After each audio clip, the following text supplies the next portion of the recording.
Ikaze uyu munsi tugiye kubaka inzu iri simple muri sketch-up tutifashishije ibipimo tute dukora ariko dukora akazi kari simple. So twagenda kuri rectangle tool creating hano rectangle, noneho tukazana aha ngaha creating indi shape.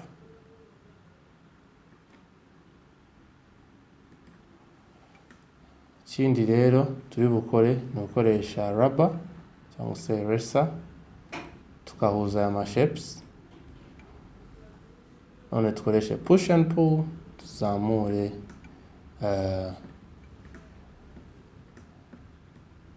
tukore 3D tukore 3D hano. None tugiye gusakara, hari uburyo bwinshi bwo gusakara ariko tugiye kwifashisha bumwe bwo gukoresha ikeyo. So hano hari line, so tushaka midpoint. Midpoint ni hagati y'uyu murongo, so no dushaka gukanda midpoint. No hano urabona ni midpoint ubururu, gakanda kazana kuri runo ruhande ugashaka midpoint. Ariko ubu ntabwo turi bukande, no gusubiza inyuma mouse cyangwa se line tureba utudomo tumutuku, tukareba ahantu umutuku n'icyatsi biri mu guhurira, twaba tureba kadomo k'umukara, rero tugakanda. None tukaza kuri midpoint hano tugakanda aha ngaha n'aha ngaha dufite imirongo yihura gutya. Then tukahita tugenda kuri selection tool tugaselectinga this line, shift niyi, tukagenda kuri move tool tukamuvinga iyi point tukayizamura gutya. Noneho ikintu kiri bukurikire amabati, gukoresha line tool tugaseparatinga this top, no uru ruhande tukagenda hano separating the top. Kiri bukurikire rero push and pull, tusinikemo hano imbere gatoya gutya, aha ngaha tusinikemo. Okay, then n'uruhande twagenda tukasunikamo hano, aha ngaha tukasunikamo.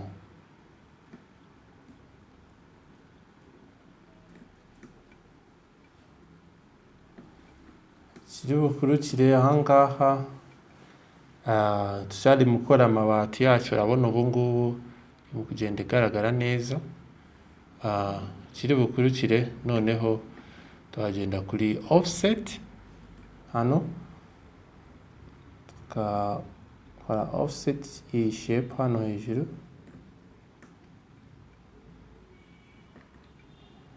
ndagurutsa nta ribi gato, kongera size gatoya enda gutya.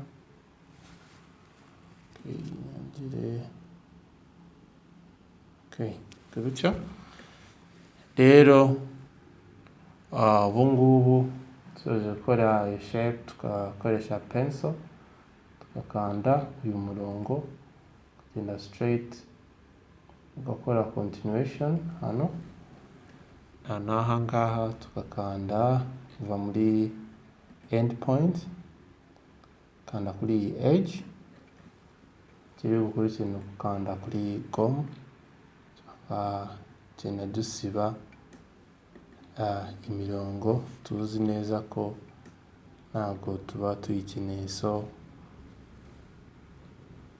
ubu ngubu uyu murongo nawusiba, aka karongo nagasiba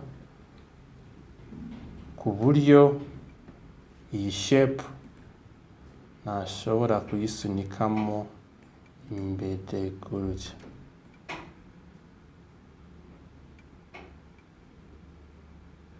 uvuga ngo ni shape wenda yagomba kuba irimo, so nkaba nshobora ku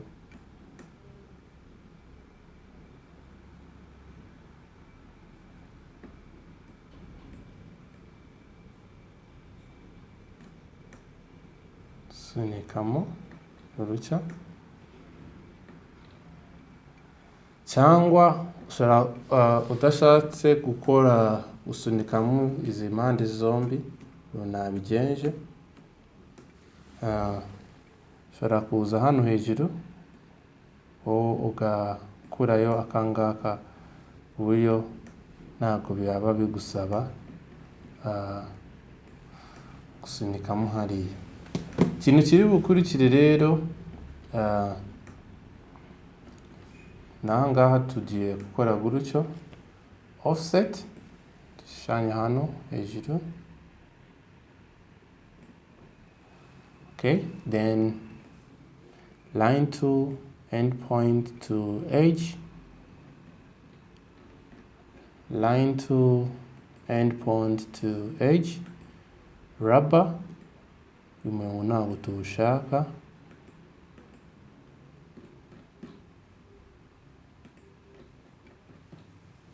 okay, uyu ntabwo tuwushaka.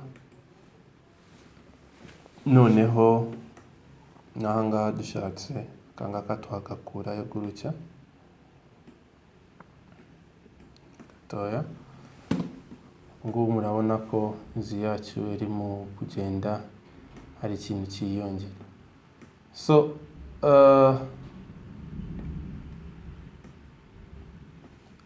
ubu ngubu ikintu turi bukore, hano naho ushobora kugenda uyongeramo, wenda nk'aka ngaka ushobora kugakuraho ushatse, ushobora gukanda nk'aha ngaha gutya,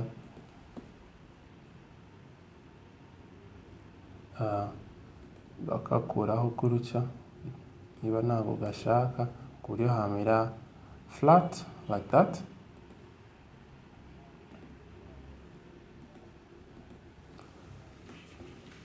Noneho ubu ngubu tugiye gukoresha line, dushake midpoint kandi hano, then tumuvinge iyi part mo hano imbere gutya, okay, ku buryo hano twaba tubona nk'agashade ukuntu. Kano gashade rero dukoreshe dushyireho ka veranda kabaraza gatoya,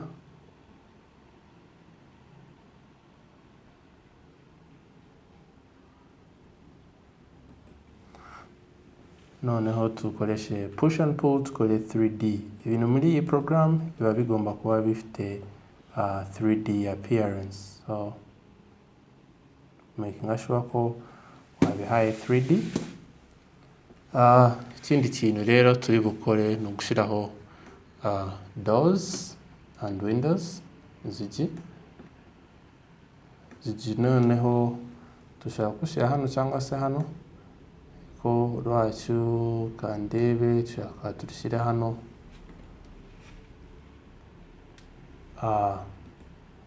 dukoresha iyi tool, creating a door here, and hano tinga door, offset gakora imirongo ibiri gutya.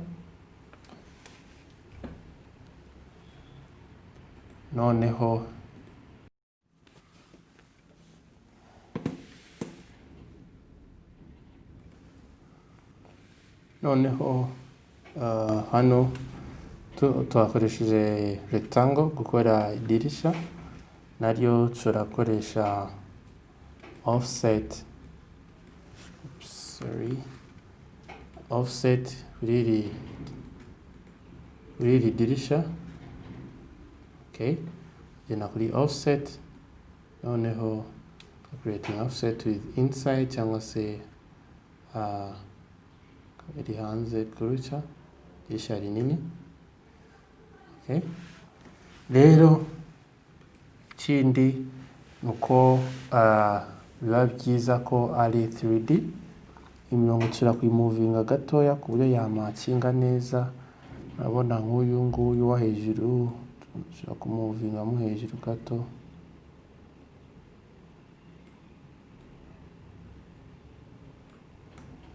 Okay, so tukakoresha push and pull to create a 3D. Moving mo imbere gatoya, tukagakurayo. This something small. Okay, like that. Noneho kazana no ku rugi, nshobora gusunikamo imbere, rugi hasunikamo gatoya inside, then nanga part hasi tukayikuramo, kora a 3D appearance.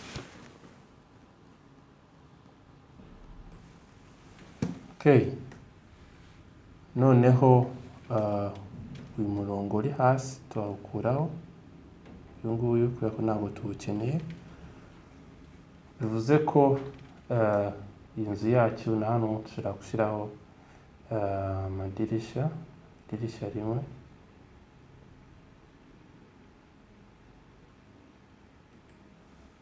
Hano offset gukora uwundi murongo,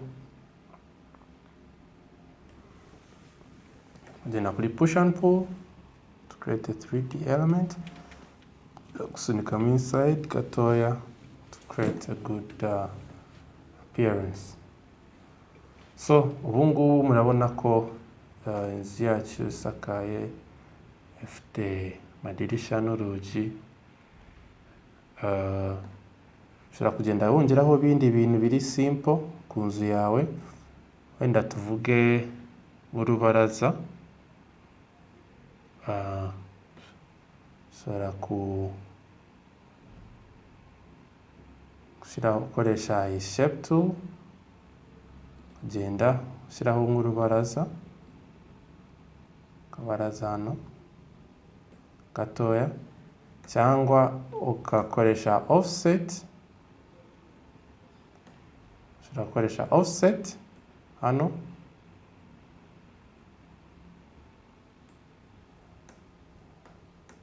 rero ugakoresha push and pull kuzamura ya veranda. So murabona ko igenda izenguruka inzu yose, uretse aha ngaha twari twahashyize. Okay,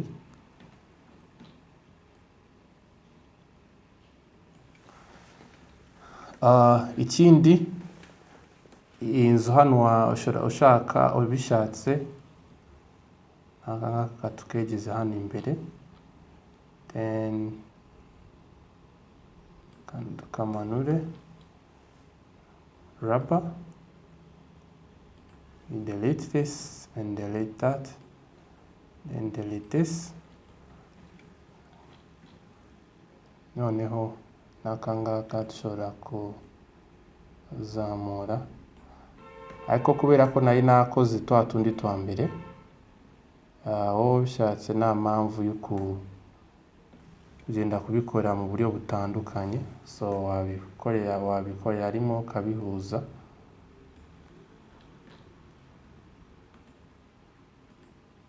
Okay, so ikindi kintu rero turi bukore ni gutanga support hano. Iyo support rero turakoresha sako cyangwa se tukayishushanyamo hano.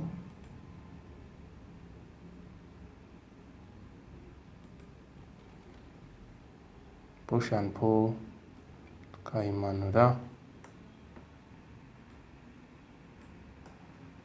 gutya. So ubu ngubu inzu yacu ifite urugi n'amadirisha, yasakaye neza nta kibazo. Cyasigaye ni ukuyihereza colors cyangwa se materials. Materials ukuntu twabigenza wenda tutarayiheza materials dushaka kuyongeramo hano tu design twashyiraho turi gushyiraho nk'udutafari hano n'ahangaha push and pull ngaha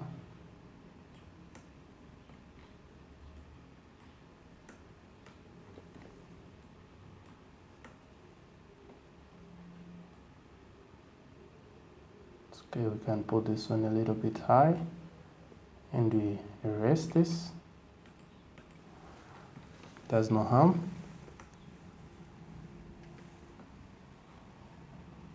Okay, then iyi design twashyizeho wenda no ku rugi twayihuza gutya, push and pull,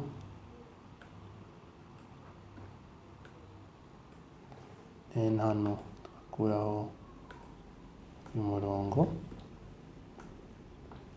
dushatse twagenda tuyizengurutsa iyi nzu hano hose. So tugiye kuri materials rero, tugenda kuri bucket tool, ashaka wenda the roofing, wenda roofs, wenda izi ngizi tugenda tuzishyiraho.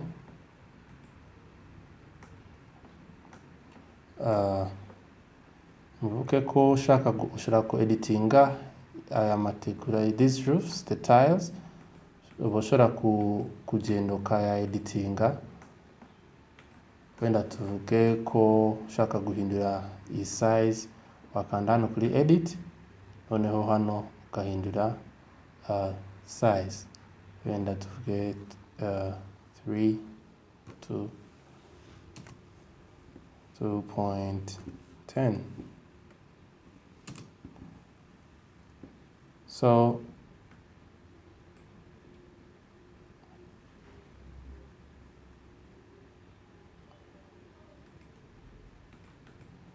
urabona ubu ngubu kubera ko na editinze ama size yayo aba hindutse.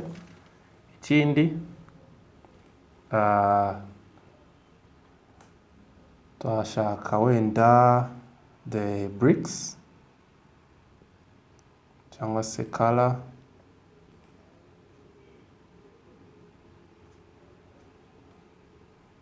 iki tukayihereza ibara.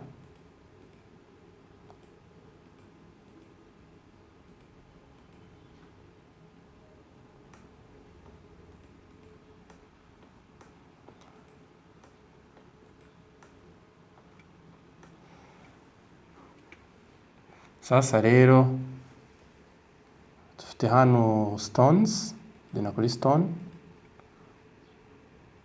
amabuye twashyira hano.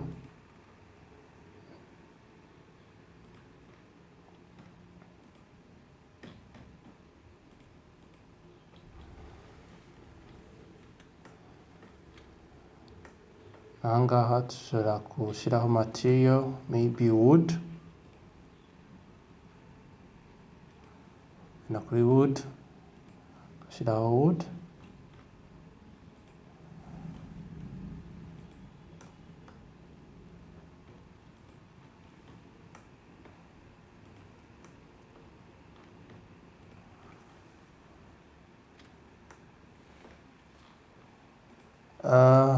Ikindi ugomba kumenya nuko hano ushobora gushyiraho wood cyangwa se material ushaka.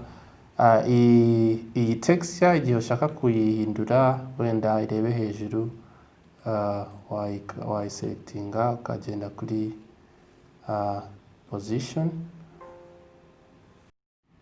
Ubonye kano kaboro kagufasha guhindura texture, maybe perspectivity, position, buntu bose wenda nk'aka ngaka washobora kumuvinga iyi texture. Tukaba dufite iyi ngiyi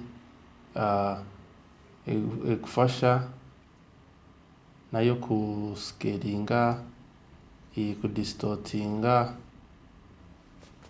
iyi kurotatinga, ariko twewe dushaka ni iyi ngiyi yafasha kurotatinga. So nuvuga ngo shira kurotatinga iyi texture, wenda tuvuge gutya. So urabona ubu ngubu iriya texture yanjye iri kureba ku rundi ruhande, iri kureba hejuru. Okay, so hano asubirayo kuri original size.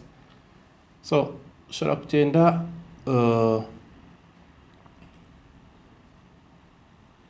tanga hereza nuza materials and in colors according to how you want your house to look like. Then the verandas ukagenda tanga nuza tanga and materials. Wenda kuri veranda tushobora gushiraho tiles. So ukaganda kuri tiles, ukagenda hano hasi ushiraho ama tiles shaka.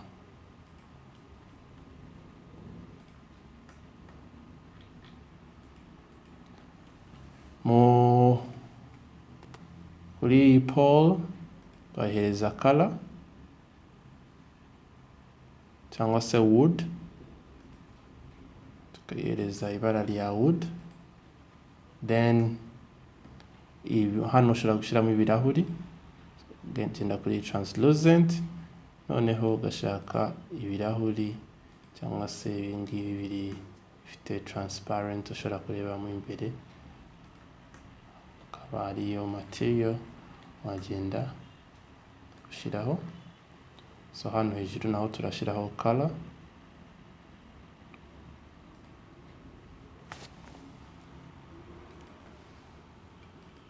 Ukanze kuri alt kuri keyboard ushobora kopinga ibara runaka then karikoresha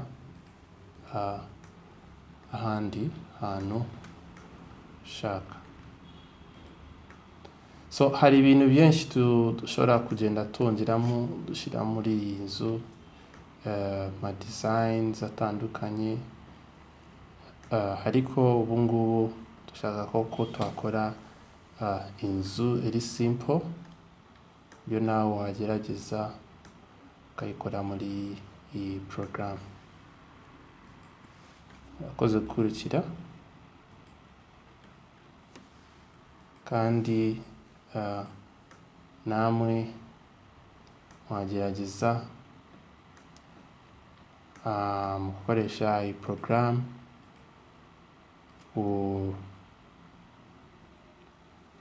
mugerageza gukoresha n'ama materials atandukanye tutashoboye gukoresha, then mukareba uburyo design yawe cyangwa se inzu waba ukoze kuntu iri bugaragare. Murakoze.